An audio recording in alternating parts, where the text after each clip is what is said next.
وبالجملة فيغلب عليهم الشرور الدنية التي تكون من دناءة الأنفس، وليست هذه الشرور عامة فيهم ولكنها موجودة في أكثرهم، ومنهم من خصه الله بالفضل وحسن الخلق ويراه وبرأه من الشرور.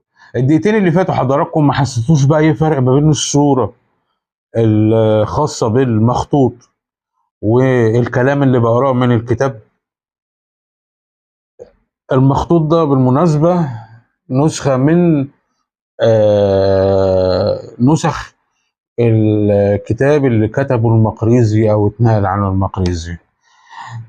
النسخة دي تعتبر أدق نسخة، اللي صورتها على الشاشة دلوقتي أدق نسخة لكتاب المواعظ والاعتبار.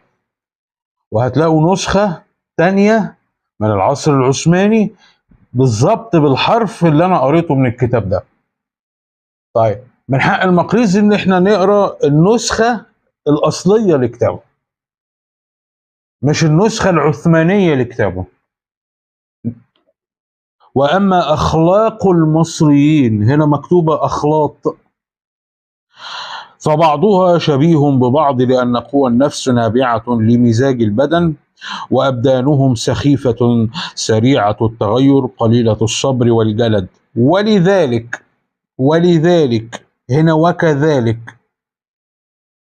ولذلك أخلاقهم يغلب عليها الاستحالة والرغبة في العلم.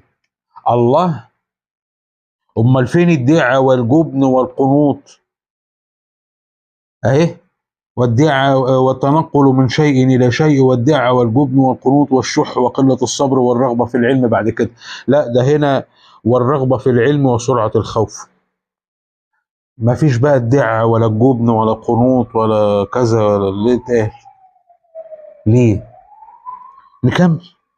وبالجملة فيغلب عليهم الشرور الدنية التي تكون من دونات الأنفس. هنا مكتوب إيه؟ وبالجملة فيغلب عليهم الشرور الدنية التي تكون من دناءة الأنفس.